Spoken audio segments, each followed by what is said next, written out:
Vamos ler, acompanhe comigo, Isaías capítulo 12. E dirás naquele dia: graças te dou, ó Senhor, porque ainda que te iraste contra mim, a tua ira se retirou e tu me consolaste. Eis que Deus é minha salvação, eu confiarei e não temerei, porque o Senhor Jeová é a minha força e o meu cântico, e se tornou a minha salvação. E vós com alegria tirareis águas das fontes da salvação. Direis naquele dia: dai graças ao Senhor, invocai o seu nome, tornai manifestos os seus feitos entre os povos, e contai o quão excelso é o seu nome.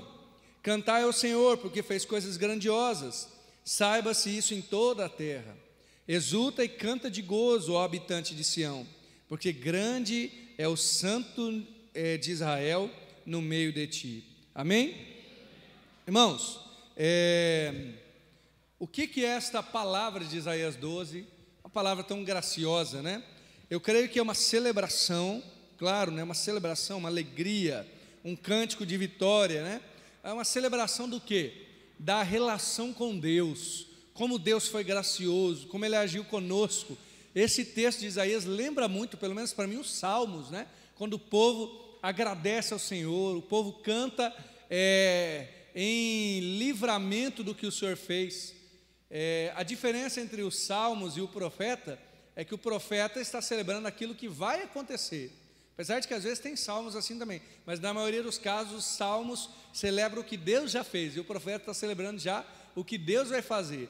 O povo ainda não foi salvo dos seus problemas, né, do seu cativeiro, por exemplo, mas eles serão salvos.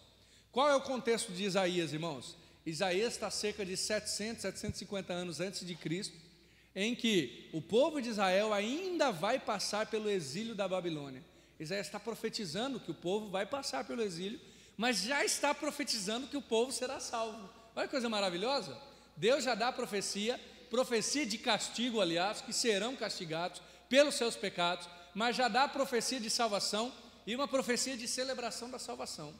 Mas o que está sendo celebrado aqui, mais do que deixar a Babilônia, porque ela nem é citada aqui, está sendo celebrado a relação com Deus. O Senhor nos salvou, o Senhor é a nossa salvação. Que coisa maravilhosa, né? Celebrando Deus como salvação. Eu vejo aqui algumas coisas, irmãos, sobre esse texto, antes mesmo da gente entrar nas aplicações. Se você reparar, pelo menos nos 2 primeiros versos, ele é escrito, o profeta está dizendo: dirás naquele dia. Então ele está falando ao povo de Israel, mas ele é escrito no singular: graças te dou, ó Senhor, porque ainda que tiraste contra mim e não contra nós. Isso é o singular, né? Falando no eu. Isso é o que alguns chamam de singular coletivo. O povo de Israel está tão unido, vivendo ali tanto o castigo como a salvação de Deus, que eles falam como um. Às vezes nós encontramos essa expressão, né? Todos nós vamos como um na tua presença. Essa é a ideia, pelo menos dos versos 1 e 2, né? Não há aqui espaço para a ação humana. Olha que interessante, um texto falando sobre salvação, e o ser humano não faz nada, além de, por exemplo, no verso 2, confiar. Eu confiarei e não temerei. Ok, mas confiar não é fazer algo no sentido de prático, né? Confiar é fazer algo no sentido do coração. O verso 3, vós com alegria tirareis águas da fonte da salvação. É fazer alguma coisa. Aí você vai dizer: mas é tirar a água da fonte. Tirar a água da fonte é alguma coisa. Tem a ver com desfrutar da salvação de Deus, percebe? E o verso 4 e 5 fala de uma celebração. Dai graças ao Senhor, invocai o seu nome. Tudo que a ação humana ali faz não é característico de se salvar, percebe? Mas é de desfrutar dessa salvação. Eu vou confiar, eu vou tirar a água da salvação, eu vou fazer um cântico novo, eu vou cantar, me alegrar. Então, irmãos, o profeta Isaías está falando de ser salvo, está falando de Deus resgatar o seu povo, e não está falando nada do que o povo vai fazer, a não ser esperar, a não ser confiar, a não ser celebrar quando Deus fizer isso, né? Em parte nós já temos uma grande lição para nós, né? Nós não conseguimos nos salvar, ninguém salva a si mesmo, e nós não conseguimos viver a salvação por nós mesmos. Às vezes nós achamos, irmãos, que a salvação de Deus, ela é algo que, vamos dizer assim, que em partes Deus faz, mas em partes eu tenho que fazer por merecer. Não, Deus faz, eu participo desse processo como um agente secundário. Eu me lembro de um pastor já bem antigo, já assim, de bastante idade, que estava pregando, se eu não me engano, foi na pregação quando começou o seminário, sabe? Tem aquele primeiro culto de inauguração, e estávamos lá os seminaristas jovens, né? Ávidos por ouvir uma palavra, e aquele pastor já bem de idade, pastor Samuel Mitch, não sei se algum irmão já ouviu falar dele, ele foi pregar para nós nessa abertura, e ele pregou aquele texto em que Jesus fala assim: obras maiores farão. Lembra que Jesus fala isso? Que nós faremos obras maiores, que é um texto muito difícil de entender, né? Como que eu vou fazer obras maiores? Senhor, será que o Senhor me conhece mesmo para falar um negócio desse sobre mim, né? Mas aí ele deu o seguinte exemplo, que ele também tinha dificuldade em entender isso, e aí ele pegou um dia lá na sua garagem, ele estava desmontando um radinho, que ele tinha um rádio antigo, e aquele rádio tinha um grande ímã, que era o que fazia com que outras coisas ficassem coladas nele, obviamente um ímã. E tinha uma outra pecinha que não era um ímã, uma espécie de um alumínio, de um ferrinho, que estava naquele rádio, mas aquela pecinha ficou talvez 40, 50 anos grudado naquele ímã. E aí ele pegou e fez um exemplo, no final da sua mensagem, pegou um prego pesado, ou um parafuso, alguma coisa pesada, e colocou naquele ímã, ainda que ele fosse um pouco grande, colocou, e não parava o prego, porque pesado, o ímã não segurava, né? Caía. Ele falou: olha só, aí pegou aquele ferrinho, aquele alumínio, falou: isso aqui não tem ímã nenhum, colocava e não parava de jeito nenhum, né?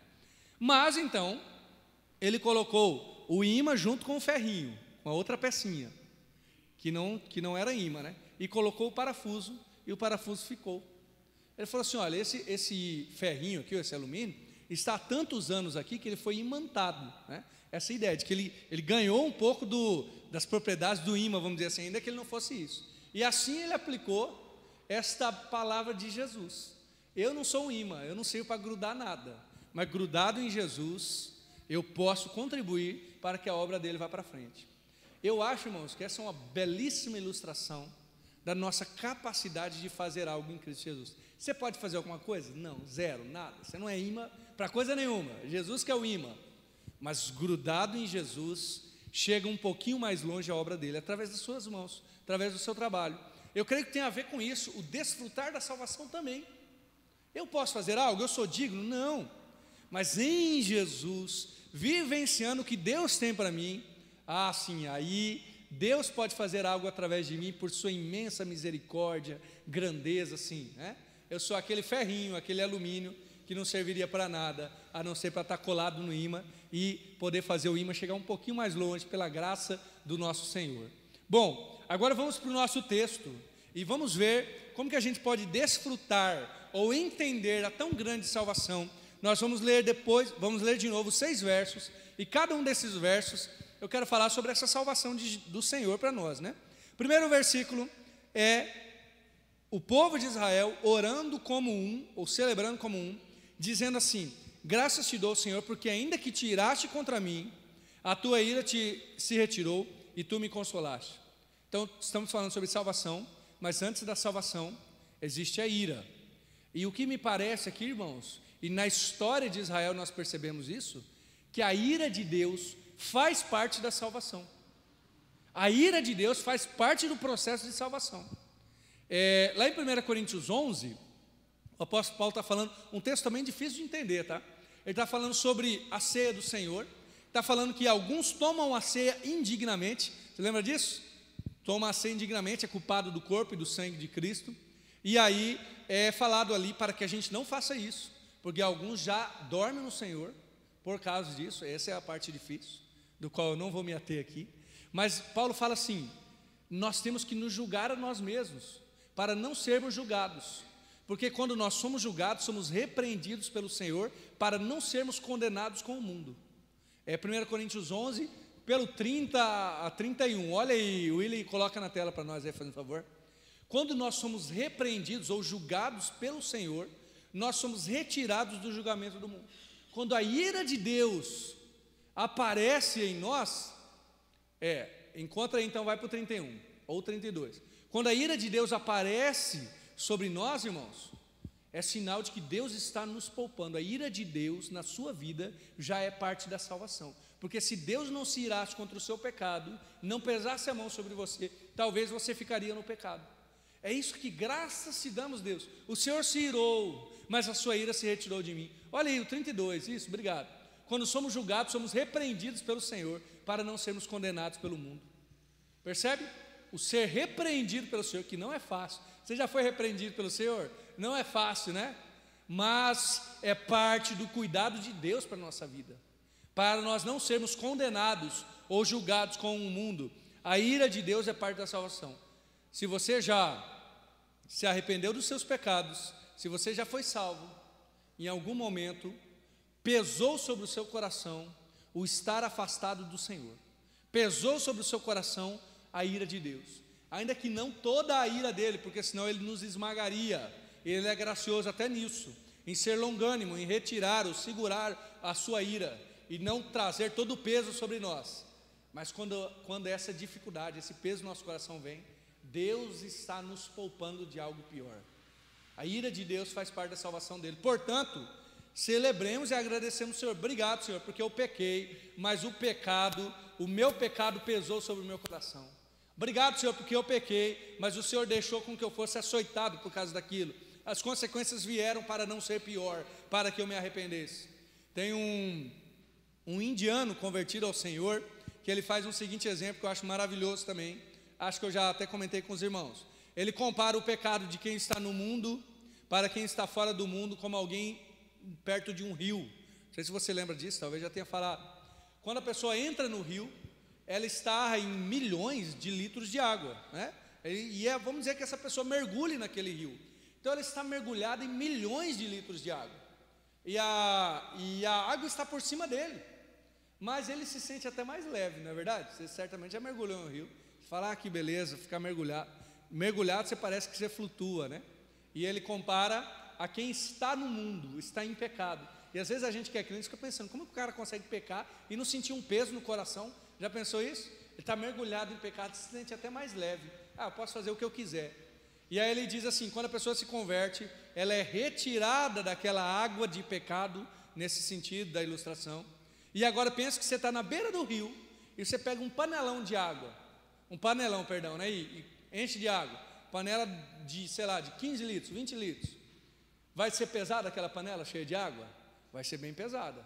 Por quê? Porque agora você está fora do rio. Mas 20 litros, 15 litros, o que é perto de milhões de litros? Porque agora você está fora. É assim quando o crente peca. E essa ilustração serve para a gente perceber como pesa sobre nós o pecado, como pesa sobre nós até mesmo essa ideia de deixar Deus irado, de entristecer o Espírito Santo. Mas irmãos, glória a Deus por isso, que o pecado pesa, e eu espero que pese mesmo, porque a ira de Deus faz parte da sua salvação. Quando nós percebemos o peso do Senhor, nós estamos caminhando para abandonar o nosso pecado. Glória a Deus por isso. A segunda coisa, no verso 2, sobre a salvação, eu vou ler novamente com os irmãos. Eis que Deus é a minha salvação, eu confiarei e não temerei, porque o Senhor Jeová é minha força, o meu cântico, e se tornou a minha salvação. Eu li e reli esse versículo, e eu percebi algumas coisas. Primeiro, que aqui é tudo sobre o Senhor, tudo sobre Deus. Pode deixar na tela, perdão. É dito sobre Deus em dois nomes, Deus e o Senhor Jeová. Também ele é colocado no começo e no final desse verso como a minha salvação. Eis que Deus é a minha salvação, e no final se tornou a minha salvação. Também é dito sobre ele que ele é a minha força e o meu cântico. É tudo sobre o Senhor. Sabe o que eu vejo aqui? Que a salvação é o próprio Deus. A salvação não é algo que Deus nos dá a mais do que ele. A salvação é o próprio Deus.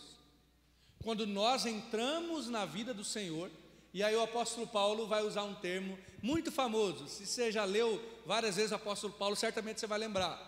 Paulo fala sobre estar em Cristo. Já ouviu esse termo? Estando em Cristo, né? Vivendo em Cristo.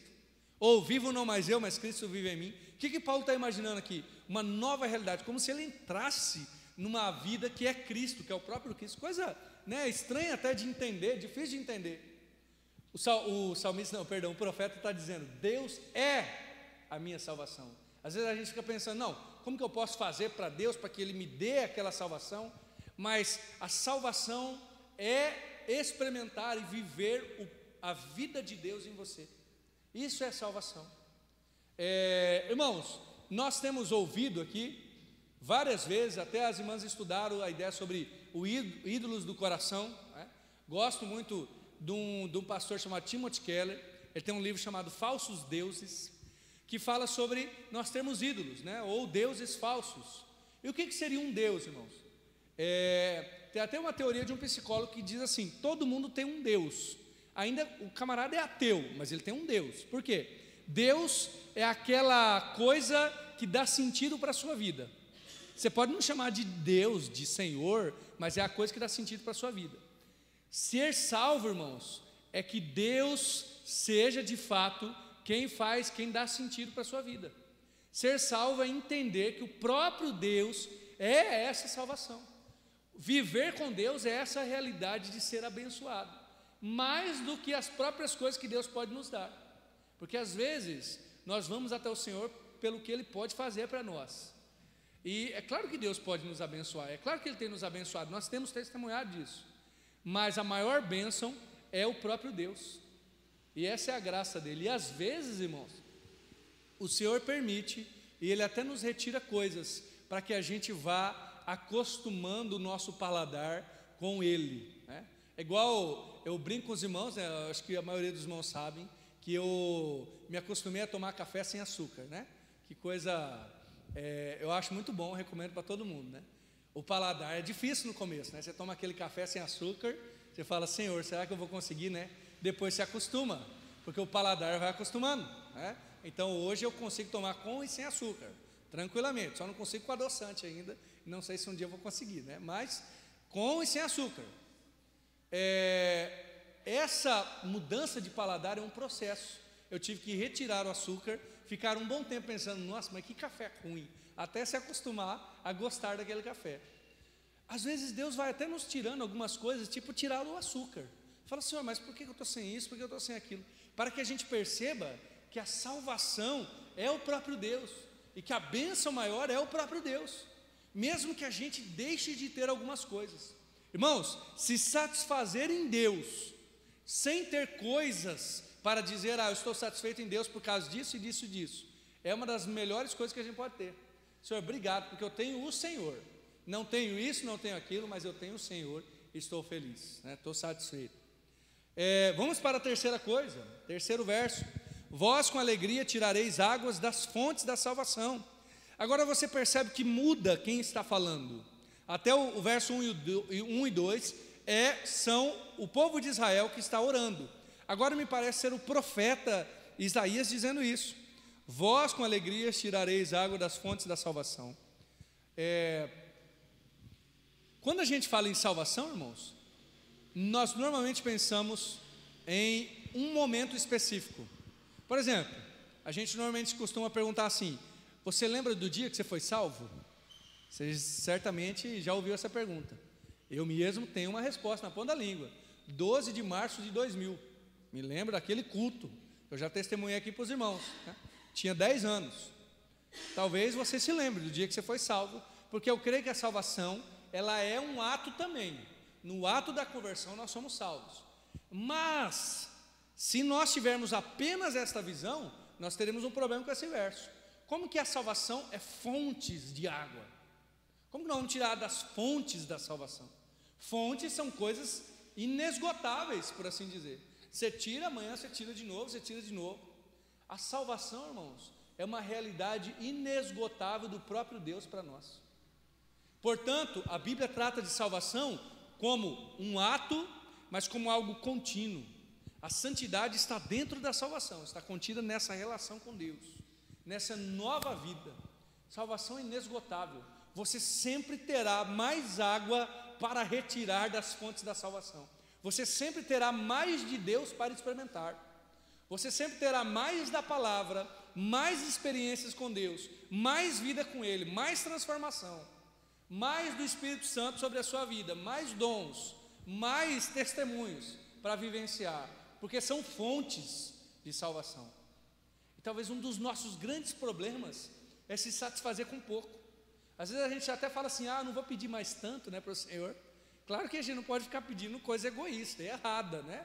Mas, irmãos, eu creio que a gente tem que pedir mesmo, pedir. Jesus falou para pedir, mas pedir aquilo que agrada o Senhor. Senhor, derrama do teu Espírito sobre minha vida. Senhor, me dá dom, Senhor, me dá experiência com o Senhor. Me faz entender essa palavra, Senhor. Me ajuda a decorar versos, porque são fontes da salvação, irmãos. Eu creio que o profeta está nos instigando a ver que salvação é inesgotável. Sempre tem mais do Senhor para a nossa vida. Essa percepção vai nos levar a buscar mais de Deus, querer mais dEle. Você tem vivido isso? Você tem buscado mais do Senhor?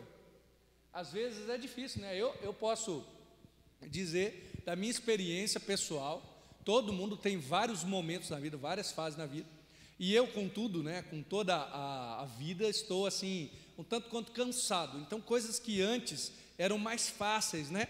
Como, por exemplo, chegar num texto, ficar um bom tempo ali. Às vezes eu não tenho tempo para ficar muito tempo num texto bíblico meditando. A devocional, às vezes, tem que ser rapidinha para poder fazer as outras coisas, né?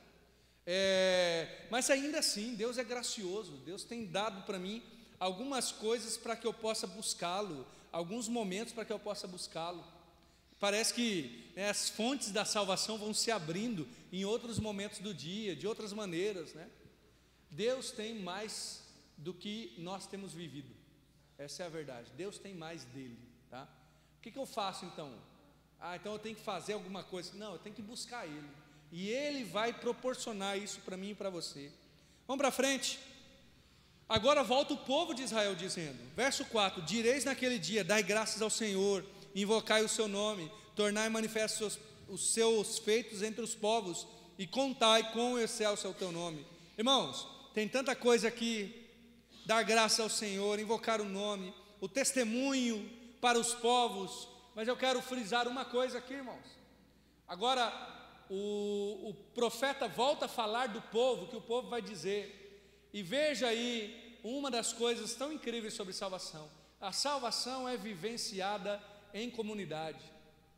Alguns dizem assim, eu fui salvo, então eu não preciso de mais ninguém, né? Tem-se uma ideia que ela é equivocada, ela não está totalmente errada, mas ela é equivocada, de que eu sou a igreja. Você já ouviu? Às vezes o camarada para de ir na igreja e fala assim, não, eu sou a igreja. Por que é equivocado? Porque de fato, você é a igreja, e não a parede, né? Mas, irmãos, a verdade é que nós somos a igreja. Cristo chamou um corpo. Não tem como o dedo mindinho falar assim, não, eu sou o corpo inteiro. Não, nós somos. A salvação é vivenciada em comunidade. Por isso que Deus nos salva e nos coloca numa igreja. Por quê? Para que você vivencie com os outros essa salvação. E que coisa maravilhosa, irmãos, quando o Senhor nos proporciona com que eu tenha um dom e você tenha outro dom. Você me edifica, você me traz uma palavra, né? Nós tivemos essa oportunidade nas 3 reuniões que tivemos nas casas essa semana, em que a gente pôde compartilhar um pouco mais, né? O ambiente ajuda, proporciona isso. Está todo mundo perto, um olhando para a cara do outro, né? Então a gente começa a conversar mais, não é verdade? Quanta coisa a gente pode compartilhar, testemunhar um pouco mais, que a gente ficaria talvez até mais tempo falando, né? Nós somos edificados um com o outro. Aí você fala assim, mas tem dificuldade, né? Mas o ferro afia o ferro também, não é verdade? Com as dificuldades na comunidade do Senhor, nós vamos crescendo deste modo também, né? Salvação foi feita para que a gente viva em comunidade, por mais difícil que seja por vezes, ou por mais gracioso que seja. Vamos para o 5º motivo. Cantai ao Senhor, verso 5, porque fez coisas grandiosas, saiba-se isso em toda a terra. Salvação, irmãos, é motivo de alegria. O profeta está convocando o povo para cantar as coisas grandiosas, né, que Deus fez, para celebrar, para testemunhar em toda a terra. Salvação é motivo de alegria. Eu penso, irmãos, que por vezes nós não impactamos os outros, não porque não temos argumentos, não porque não temos capacidade, não porque não conhecemos a Bíblia, mas às vezes porque nos falta alegria. Você foi salvo, mas cadê a alegria? Cadê a felicidade? A alegria é o que o mundo está procurando, irmãos. A felicidade é a palavra-chave do mundo hoje. Se você for feliz, ok, você está bem, independente como, né? E o mundo tem procurado a felicidade em tanto esgoto, tanta coisa errada, não é verdade? E nós temos a fonte da felicidade. O que é? O próprio Deus, que é a nossa salvação. O povo é chamado em comunidade a celebrar a tal ponto de cantar. Celebrar a tal ponto de cantar é um negócio assim, com alegria, com vontade, com regozijo, com júbilo. Salvação é motivo de alegria. Mas eu só tenho essa alegria quando ela é construída na presença do Senhor. Porque se eu estou longe dele, até mesmo a salvação começa a ficar meio sem sentido. Então essa ideia toda, irmãos, de buscar o Senhor, começa a fazer com que o nosso coração fique mais feliz, fique mais grato.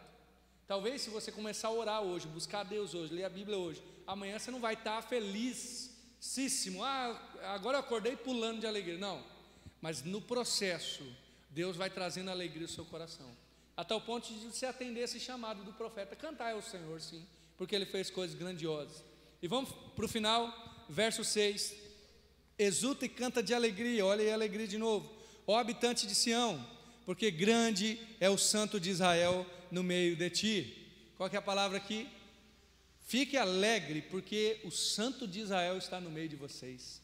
Qual que é o final dessa celebração toda de salvação? A relação com Deus, né?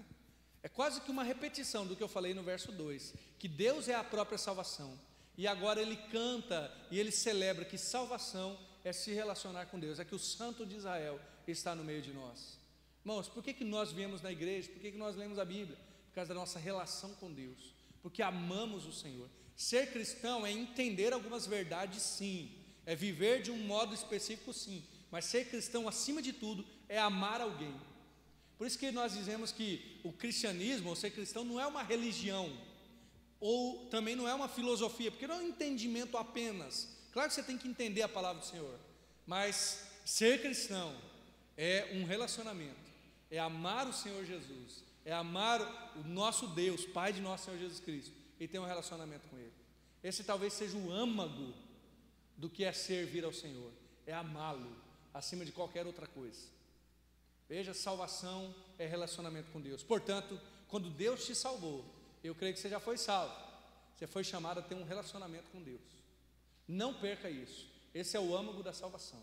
Vocês vão se exultar. Por quê? Porque o Santo de Israel está no meio de vocês. Qual que é a alegria do crente, irmãos?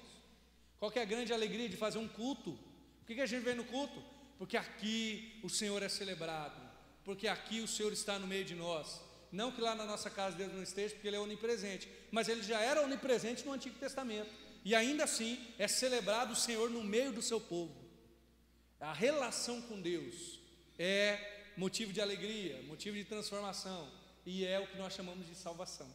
Que coisa maravilhosa, né? Quero orar com você, e quero orar pela sua vida com Deus, porque esse é o ponto central da salvação. Pelo seu amor ao Senhor Jesus, que Ele possa estar colocado, confiado na presença do Senhor, para que você viva a profundidade da salvação.